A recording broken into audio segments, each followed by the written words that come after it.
We've had some pretty unpredictable weather recently.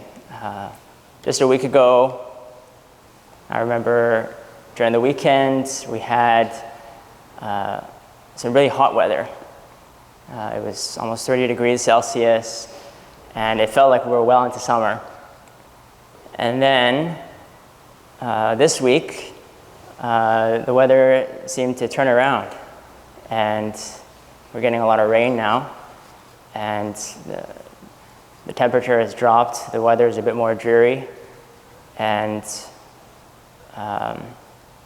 the climate is completely different now. So when there's changes in the climate, when there's changes in the temperature, we find ways of adapting to that change. So when we're in the car or in our homes, we can adjust the thermostat to change the temperature based on how the temperature outside is affecting the inside. So there's ways of adjusting it to make ourselves feel more comfortable. The body also has a way of adjusting to changes in temperature from the outside. So when we exercise, our body begins to heat up, the temperature starts to increase. So that's when our brain sends a signal to our sweat glands, and our sweat glands travel through the blood and our blood vessels to our skin, and the water that evaporates from our skin is what cools our bodies down. When we're feeling cold, we have another mechanism to counter that. The body starts to shiver. It starts to shake to try to generate enough heat to bring the body temperature up. So the body does this unconsciously. You don't need to consciously think about elevating or decreasing the temperature in your body for it to happen. So I came across a pretty interesting term the other day when I was watching a talk by Ajahn Brahm. And what I'm talking about today is not really related to what he talked about, but he mentioned one thing in the beginning of that talk which kind of stuck in my mind. And he brought up this term called Buddhist climate control. So I'm not sure if any of you have ever heard Buddhist climate control, what that means. But basically, Buddhist climate control is all about adjusting yourself, adjusting your mind to changes in the environment. So when it gets too hot, you try to keep a cool head. And when it gets too cold around you, then you try to keep a warm heart. So I thought that was very beautifully phrased. And I think that we can learn a lot from that concept. This concept of Buddhist climate control, adjusting ourselves, adjusting our minds to changes in the environment.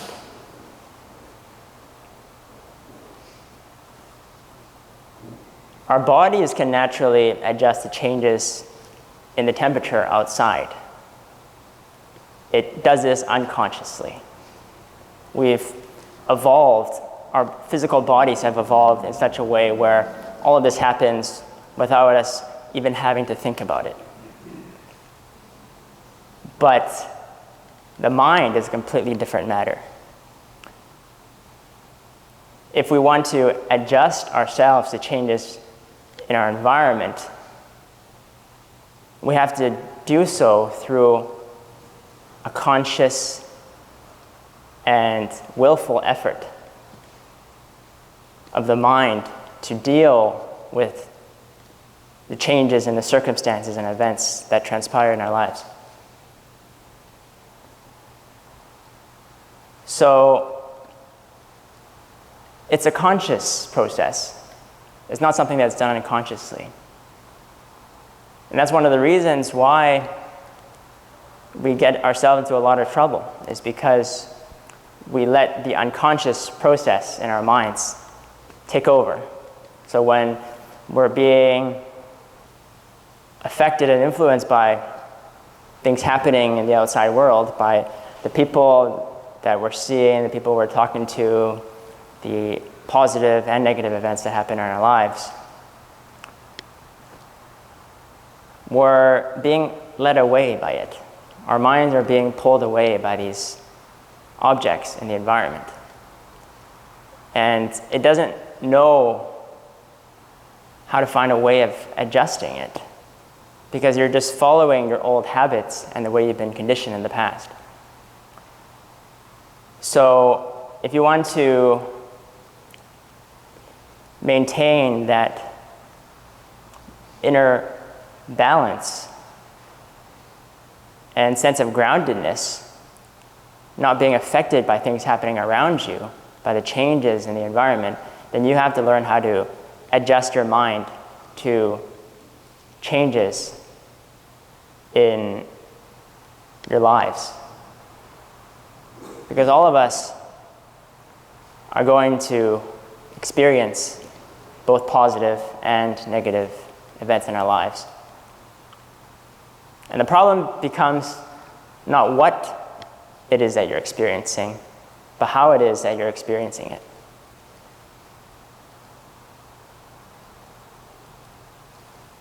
So last week I talked about the middle way and how it's important for us to achieve a balance between indulgence in sensual pleasures and self-mortification, pain, austere practices. So a lot of that is about adjusting yourself to the changes in the environment. So when it gets hot outside, and this can allude to a lot of very strong and raging emotions that we can have in ourselves sometimes. We can feel anger, we can feel impatient towards something, we can feel a lot of stress and pressure coming from family life, coming from work, coming from our interactions with our friends, our colleagues, with our family members. So when it gets hot like that, how do we deal with it? How can we keep a cool head?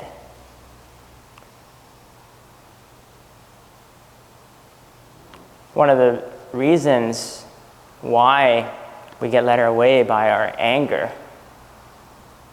and our rage and hatred is because we get carried away by the storylines that we're creating in our heads. So you might be experiencing a certain event, someone maybe did something to upset you or criticized you in some way, and you're clinging on to those thoughts, and you're building a story around those thoughts. In a sense, you can think of yourself as a director. You're directing your own story, your own movie. And in our minds, we have a lot of different directors. It's not just one director. We have a lot of different emotions. And when we follow those storylines, we follow those narratives, then that's what gets us into trouble. because we're so used to following these habitual emotions that we don't know how to use reason and wisdom to understand them. We only know how to use our pure raw emotion. So that's why we have to meditate. That's why we have to make a conscious effort to understand our mind, to train our mind to develop it, so that we can learn to take care of all the emotions that we have, the negative emotions, the anger, the hatred, the jealousy, the cravings, the doubts, the fear, the anxieties, all these different negative emotions. So it's through meditation and this aspiration to develop our mind so that we don't have to be a slave and a victim to our emotions that gets the wheels going. And that's when we can start to really become a master of our destiny. We're not being carried away by our thoughts anymore. We have more say in how we want to shape our future.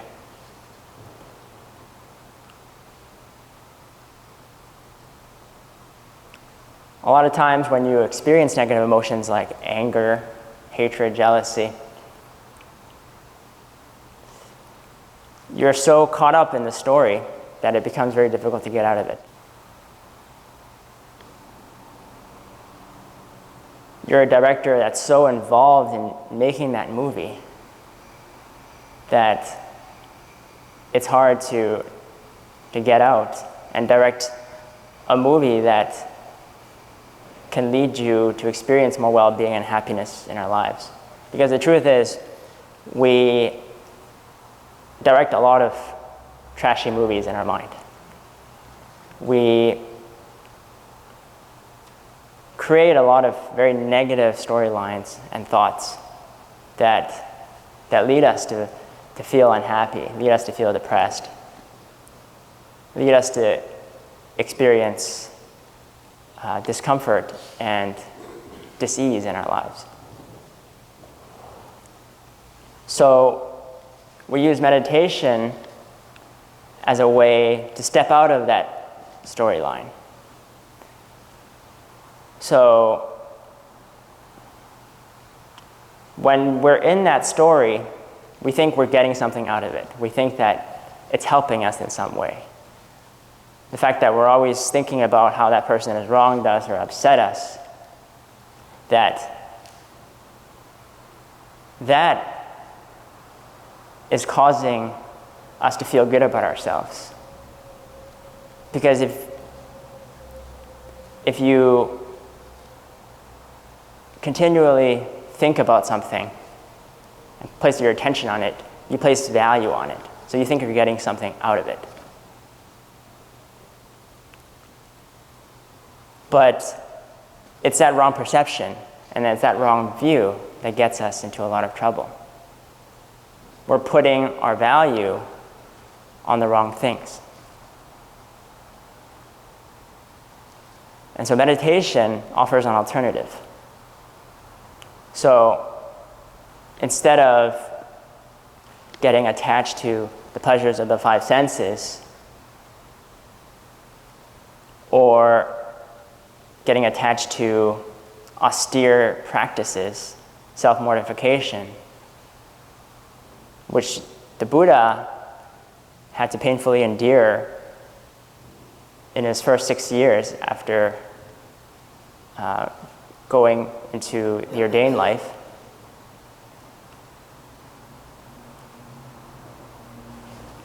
So we have to step out of that storyline. And meditation provides us with a higher form of happiness, a more refined level of pleasure and comfort that can help us look at the different kind of storylines that we create in our own minds. If we continue to live in our storylines, we won't be able to analyze it objectively. So we have to learn to step out of it. And the Buddha tells us that we can look at things more objectively without bias, without coloring our perceptions, by focusing on an object of attention, the breath, for example. And by doing this,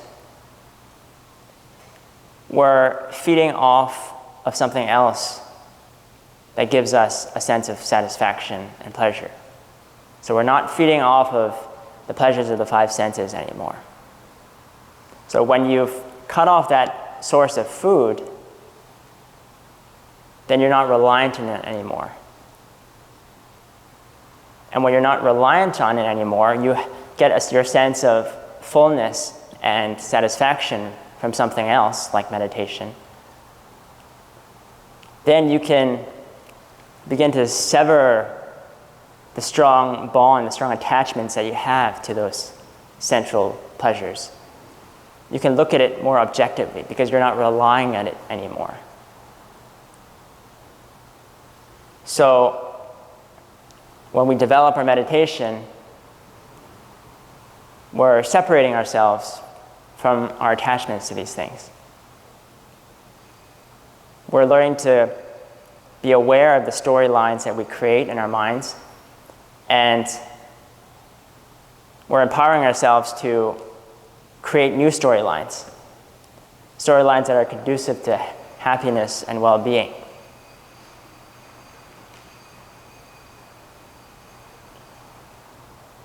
And what's so important as we're developing our meditation is that we have to enjoy doing it. We have to get a sense of pleasure and comfort from the meditation itself. And so that's why we have to work with the breath. And we have to play with the breath, change our perceptions of it, to make it as comfortable as possible. When you find comfort in it, there's a sense of refreshment and coolness in the body. And that's what helps you maintain a cool head. The Buddha talks about developing the jhanas in your meditation. So jhanas are an advanced stage in the meditative practice where you become absorbed in your meditation, in the sense of stillness and peace and happiness that comes from it. And one of the similes that he gives when you're experiencing those states is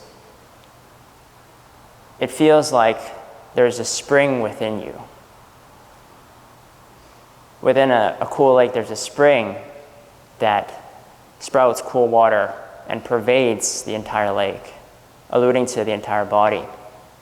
So as you meditate, you want to feel as if the breath is suffusing your entire body, that it's cooling all the fires of rage and anger and negative emotion within you.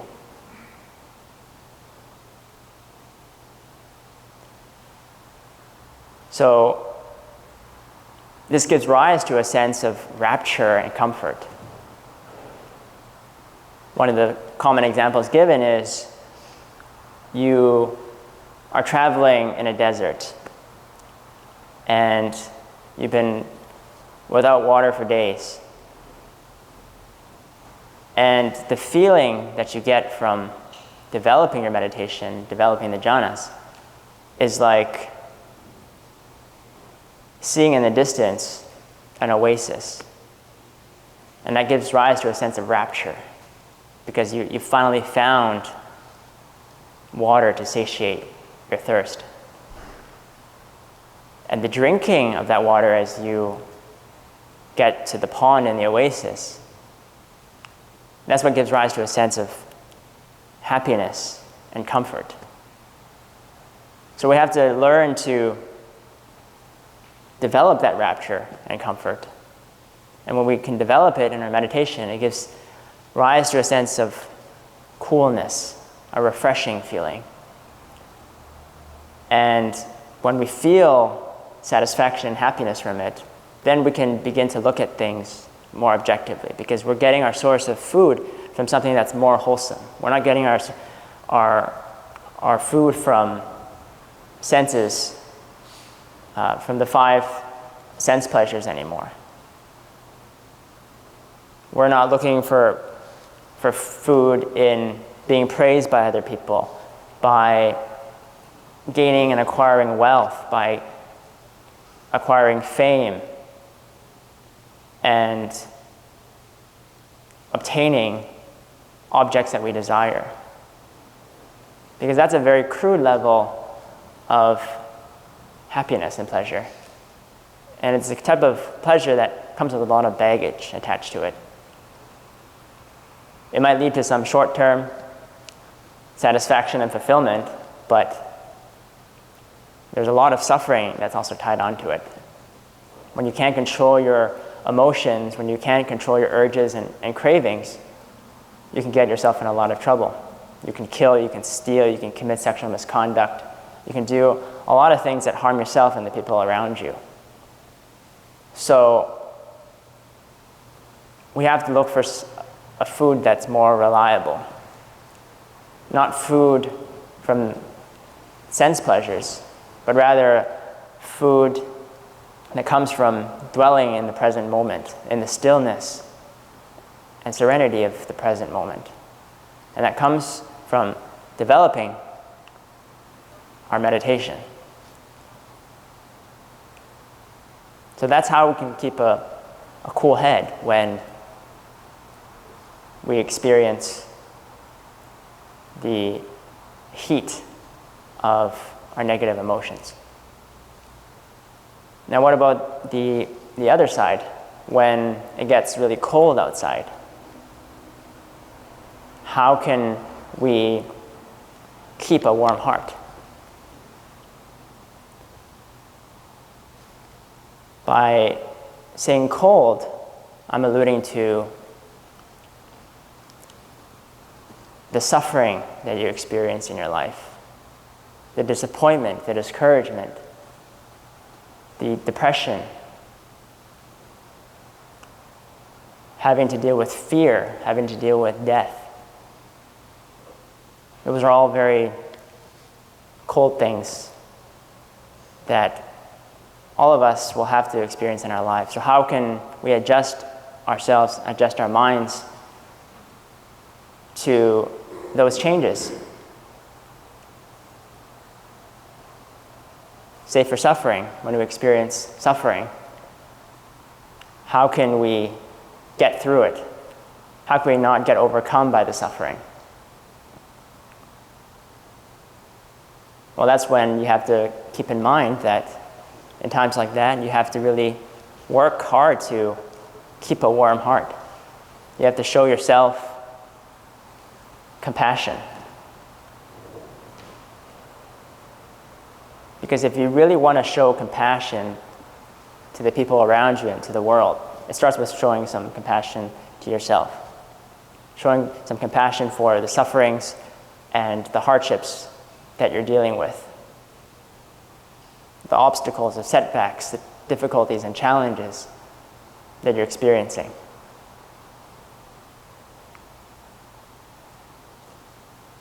You have to understand that suffering is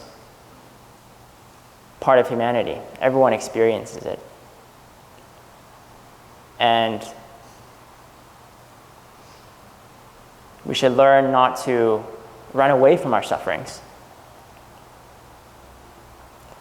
Problems come when we try to escape and run away from the suffering that we experience. it never works. You can never really get away from the suffering because it'll always follow you like a shadow. So you're better off trying to understand suffering, trying to see the true nature of it. Try to understand the nature of that shadow. It doesn't have to be so fearful. It doesn't have to be such a scary and horrible thing in your life, because you understand it. You see through and penetrate through its nature. And so when you experience suffering and hardship, you don't want to run away from it. You want to instead lean in towards it. You want to embrace it. It's really difficult to do. That's why we have to work on developing our minds to separate us as much as possible from these circumstances that we experience. And this separation can happen when we become mindful and aware of what it is that we're doing and thinking and saying. And when we're aware of it, then that's what starts to pry loose that strong grip that we have on our suffering. Because we know that it's harmful to do that, and we want to let go of it. And as you build your concentration in your meditative practice, then you give rise to the mental strength that you need to pry loose that strong attachment. And when it's loose, then you can look at it more objectively. You don't have to be involved in it anymore. You can step back.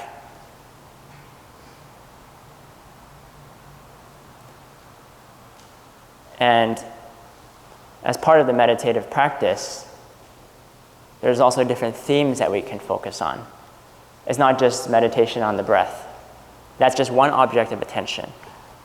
There's other themes that are very useful in helping you through your suffering, in helping you through your anger, and all the negative emotions you experience. I talked about the Brahma Viharas, the sublime attitudes that could be themes for your meditation. So meditating on goodwill, compassion, empathetic joy, and equanimity. When we can wish ourselves happiness and wish ourselves well-being, then we find it a lot easier to get through a lot of the suffering that we experience. Because it's okay to suffer. All of us have to suffer in life. That's why we're here in samsara. So the question becomes not about how to avoid suffering, but how to face suffering, how to face sickness, how to face aging and death.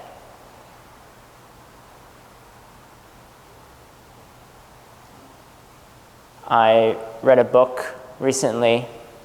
It's a very popular spiritual book.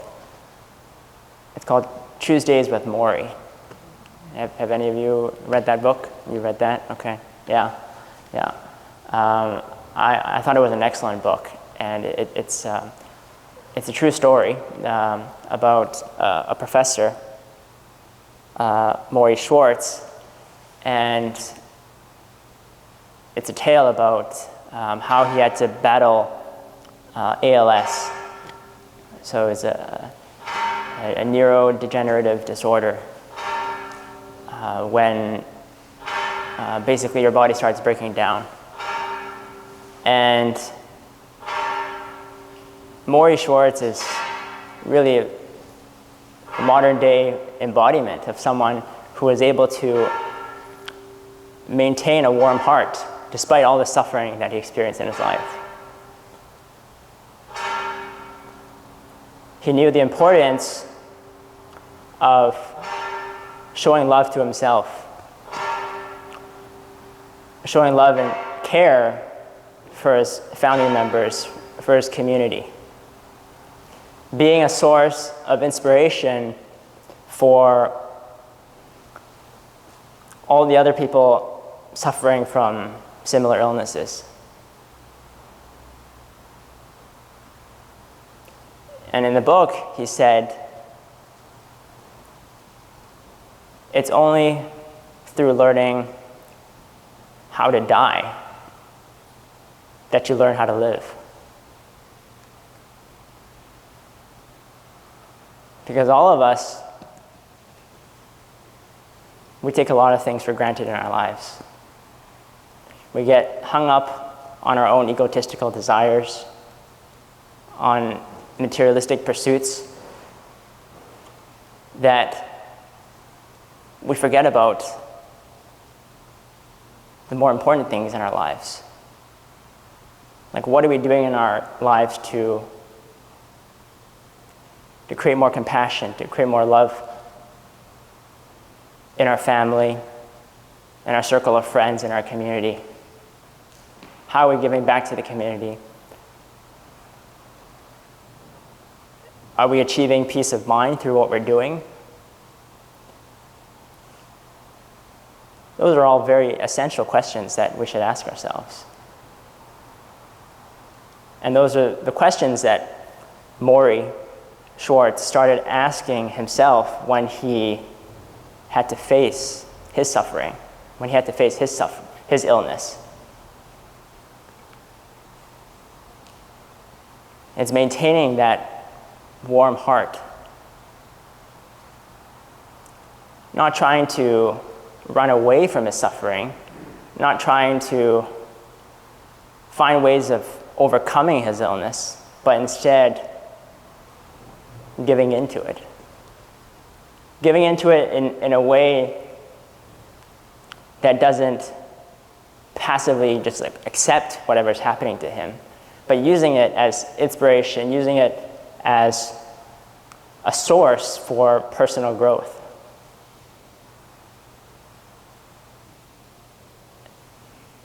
And so, if you haven't read that book, I highly recommend you to read it.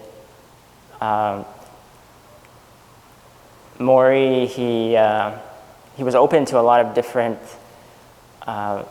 faiths and religions. So in the book, he talks about how he incorporated Buddhist practices and how it was really helpful and beneficial for him in overcoming and managing the pain and the suffering that he experienced.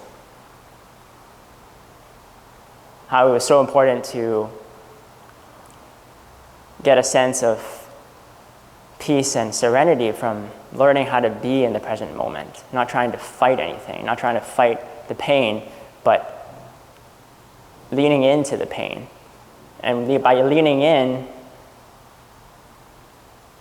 we open ourselves to it. We relax into it. And when we do that, the pain doesn't become as unbearable anymore. Because the pain is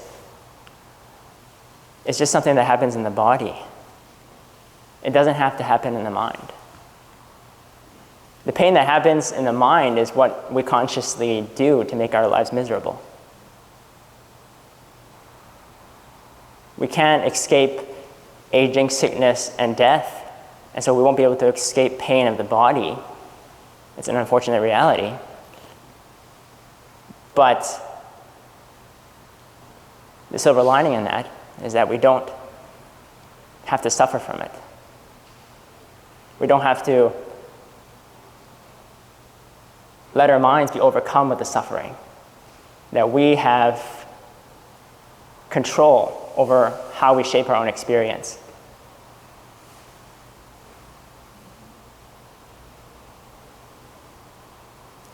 And so I hope that all of you can start to think about this whole concept of Buddhist climate control. How are you adjusting your mind to changes in the environment?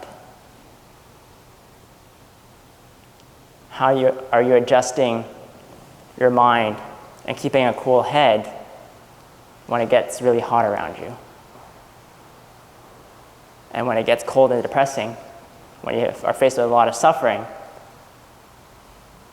how can you kindle that fire of love and compassion within your heart to get you through the difficult times, to get you through the suffering?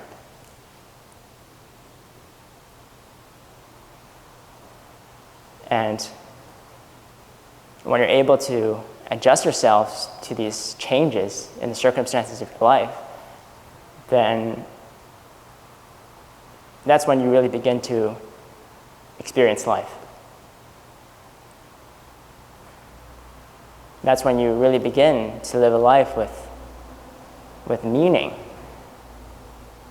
and become the source of inspiration for all those around you.